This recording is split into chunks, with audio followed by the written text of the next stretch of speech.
G'day, Aussie Bonsai Bloke, get going. Well, it's about the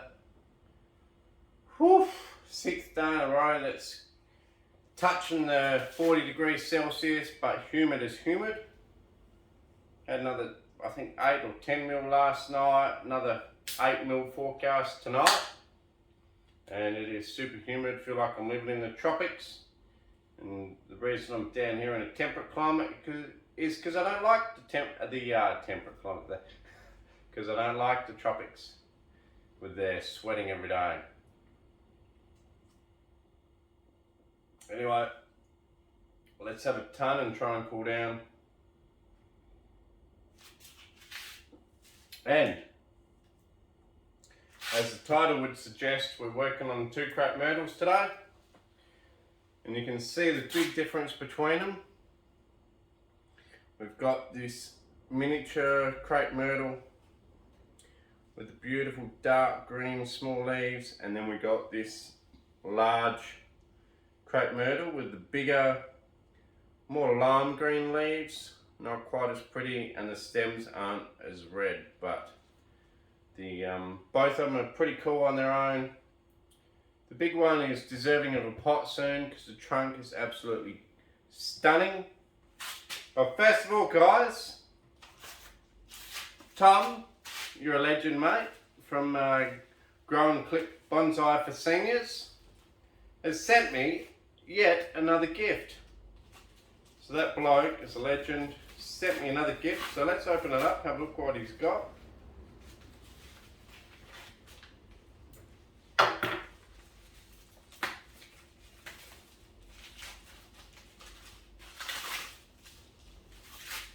Wow, look at that. These are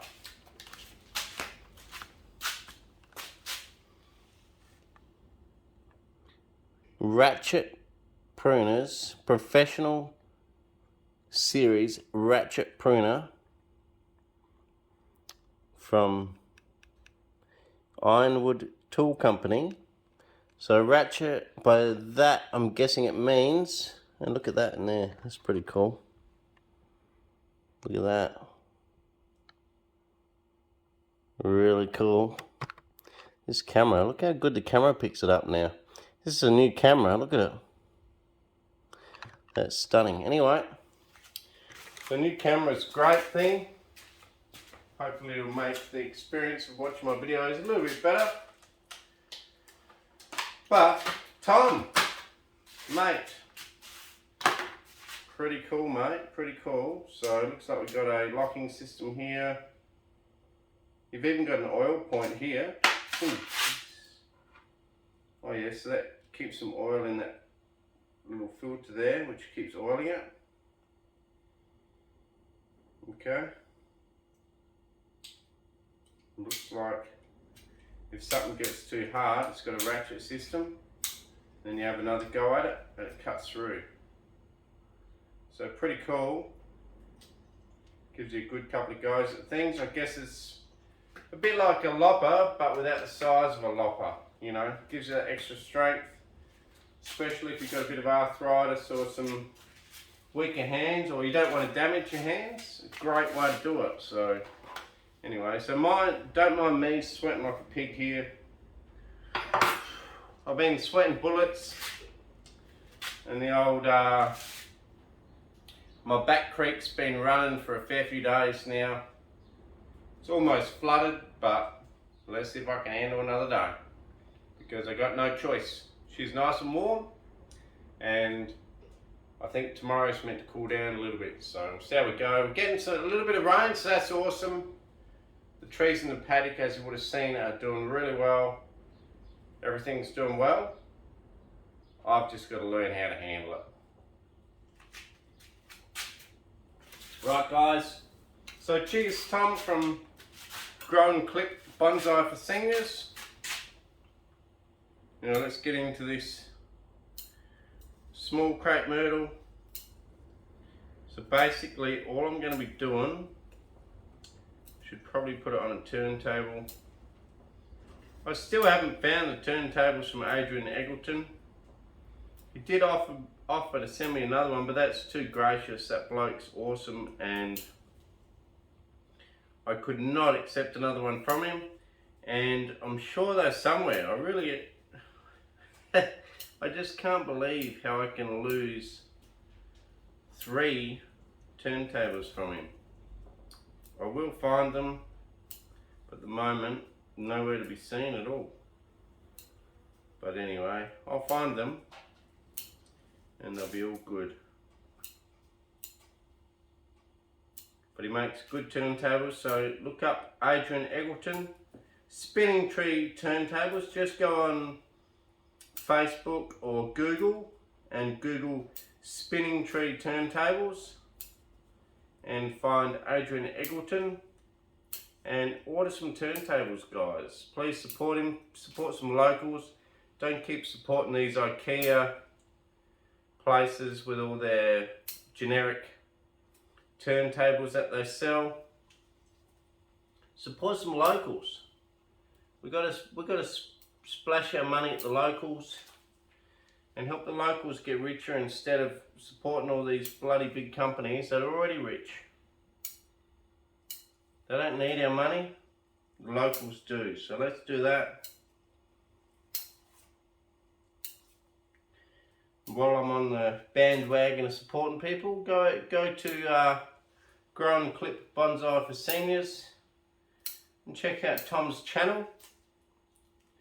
He's got a pretty cool channel there, especially based at, you know, beginner people with their bonsai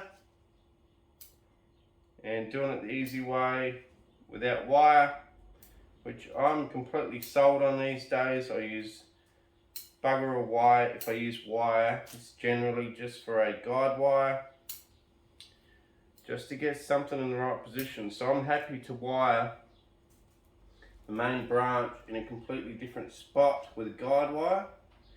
But as far as every individual branch on that big branch, no. That's a thing of the past for me. It's less natural looking, and when you got enough bonsais like I do, they get there in the end anyway. And if you're happy to have trees that look like bonsai rather than a tree, which are still fine, and I have plenty of those as well, and these are a good example of a bonsai mainly grown from clip and grow. So it takes slightly longer, I will admit that. If you want to grow, clip and grow the whole way, it is a slightly longer process, because some good growth, if you're not willing to wire it into a position, then has to be cut off for it to divide and go somewhere else to fill in an area.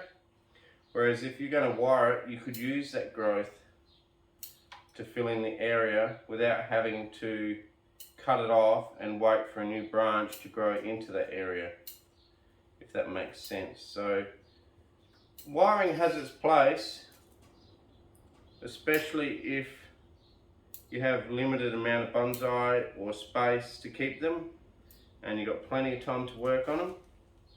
It does have its space. I just got sweat literally dripping off my face here.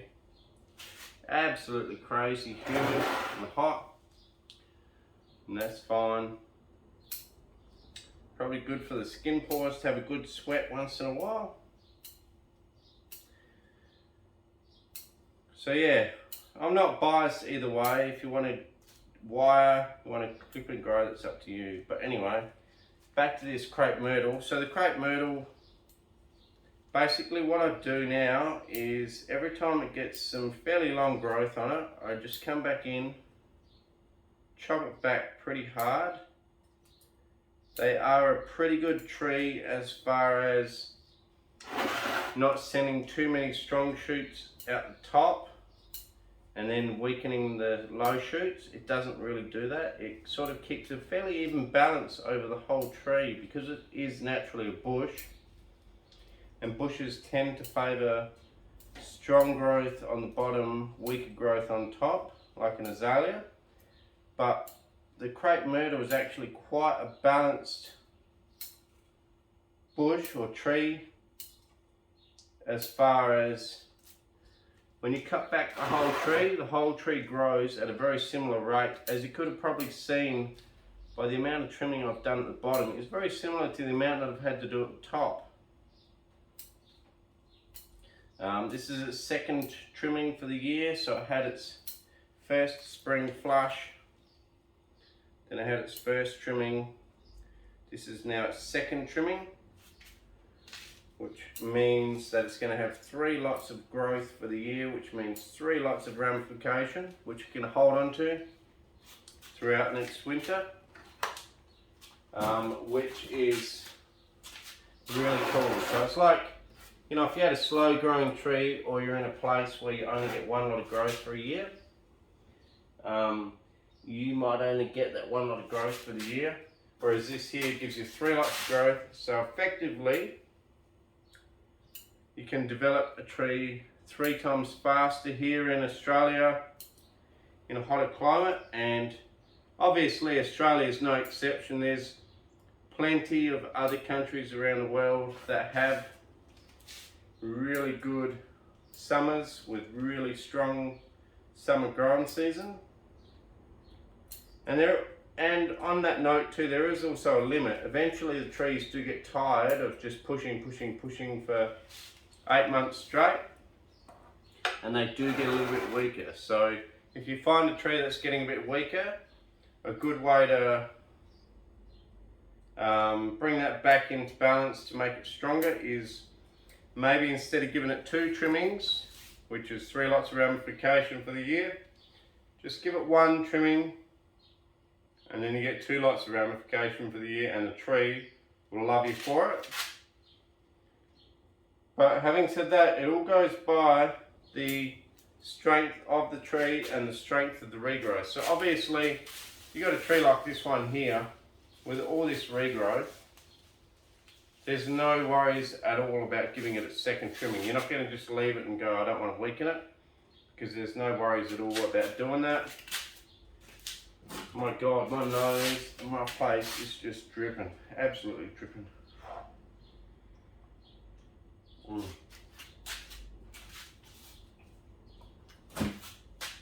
And also I will say, again, I want to reiterate the fact that Crepe Myrtle don't like winter pruning.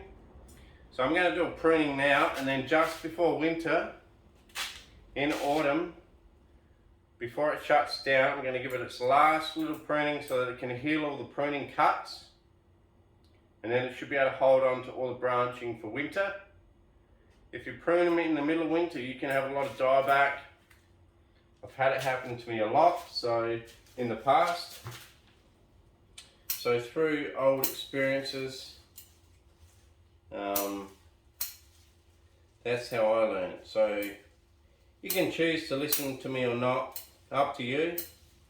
I'm not overly fussed whether you want to have a go at trying to trim back in winter or not, but I recommend you don't, because I've had a fair bit of dieback trying to do any pruning at all in winter.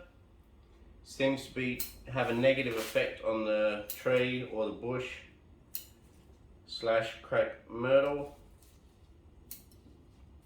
So yeah, anyway, all good guys. Just, you know, do what you want. Everyone does what they want. Experiment, because if no one experimented, there'd be no new techniques for anything. So, you know, hats off to you. If you want to stray from what I just gave as advice, that's fine, because that's how people and methods progress. Without you guys progressing and straying a little bit, we wouldn't come out with different methods. So yeah, anyway, so this one here is a bigger leaf with a more lime green leaf and longer internodes than the other one. The other one has smaller leaf with darker green and a lot of red shoots. Man, this is disgusting. Oh, I'm just dripping here. just dripping. And another thing about the crepe myrtle, I don't let flowers grow, because to let a flower grow, you have to see this big shoot here? It's probably almost about to push out some flower buds in the tip here. And yes, the dwarf one over here will push out flower shoots closer to the tree. Just want to make sure my camera's not overheating. So this one here will push out flower shoots close to the tree, but it'll still be out here somewhere. This one here will push out flower shoots right out, a long way out, and it just looks silly. So I don't grow crepe myrtle for bonsai for their flowers, just the fact that they have really good characteristics to bring the leaf size down, really good bark. They are super well balanced trees, so you don't have to worry about the top or the bottom getting too weak. Really well balanced, as you can see by the health of this tree here and that one. Really balanced all the way over. I'll give you guys a bit of a close-up after. I'll just finish trimming. But yeah, a super cool tree for bonsai, and I have had them in the past on my channel and shown you guys, but you know, I've got another trim going on here. Also, just to mention too, you try and keep 2 shoots from any one location, no more than 2. And basically you're just looking to balance out the strength of the tree or bush in the whole area. So that's probably the front there, something like that. I'll cut it down so you guys can see it. I'll get my crappy snips for that. Don't want to use my good ones. So I'll use my root pruning snips. Now that we've got rid of some foliage, I can bring you guys in closer. Right. So this is probably oh no, that's the front. That's the front. So I want to bring you guys in closer just to show you how good the root system and the trunk and the bark can be on these things, and why I love them as bonsai. Absolutely brilliant trees. There used to be someone on YouTube called John, I think Giangelo or something like that. I'm sure I've butchered his name, but he used to have crepe myrtles and love them. And I can see why he did. So, using the root pruning scissors to cut that off, so you guys can actually see how beautiful that is. And not only that, I'm going to get some water and wash it down. Okay guys, got some water, so I'm just going to splash this bark. The old Southwark Stout bottle. And you can see, just bring this in, this beautiful bark that they have. And then at a certain time of year they exfoliate, and you end up with this motley, beautiful look to them. So they're a really cool tree. Absolutely love them. Just got to finish trimming this guy. So let's do that.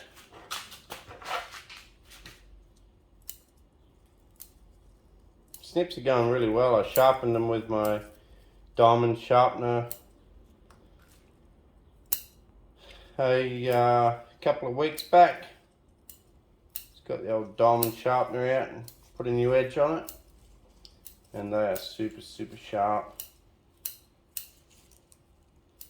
These here were also a gift from a YouTube fan.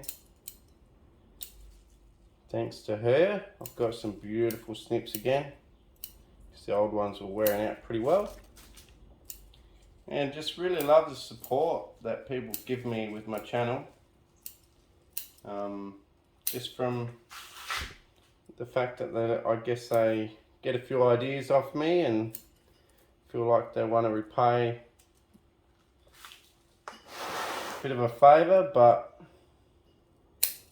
just really, it's really humbling to get that sort of feedback from people. It's really cool.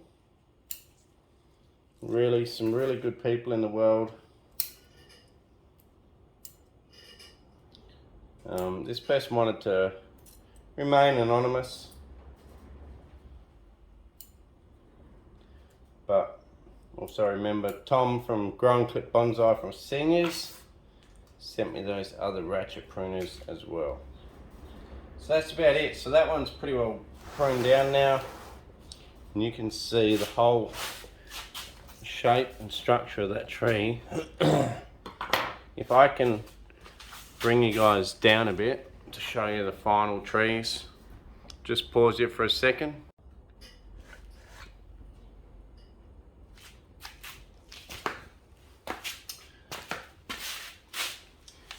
Good day guys. So a bit of a takeaway is, one, people in the world are quite generous, really generous. You got Adrian Eggleton with his turntables, you got the lady that sent me the snips, and you got Tom from Crepe Bonsai for Seniors, all sending gifts. So thanks to everyone for doing that. Really appreciate it. Really cool. Really, you know, it makes me feel good about the world. So anyway, takeaway from the video is trim Crepe Myrtle in summer. If it's getting a bit weak, slow down on trimming, maybe up the fert. They love fertilizer, lots of fertilizer is good for them. They love it. Flowers, pretty well ignore the flowers because they get too far away from the finished tree. They have beautiful bark, beautiful leaves, beautiful twigging. In winter they make a really beautiful winter silhouette once they lose their leaves, which is why I give them that last little trim at the end of autumn. Even though they don't put on much growth or hardly any, if I do it about a month before the end of autumn, they put on just a small amount of growth with a few little leaves, and those little leaves generally turn quite a dark red. Beautiful autumn leaves, and it manages to just hold on to those twigs for the winter silhouette. Even if they don't always make it into the spring, some of those little twigs will die, but a lot of them do survive. So anyway, that's about it. I love the crepe myrtles. I think you're looking at the back of the tree, by the way. There's the front. We had the same problem with the other tree. So, bit of a mix up from me. Really cool. So, I will catch you guys later. Thank you very much for watching Aussie Bonsai Bloke. Really appreciate your support and your comments. And without you guys, you know, obviously it wouldn't be worthwhile, because without feedback, there's no reason to keep going. So this all happens because of you guys, and I really thank you guys very much for all your support. So give you guys a spin on the way out of both trees, and I'll see you in the next vid. Cheers. Just have a bit of a sip of the tongue.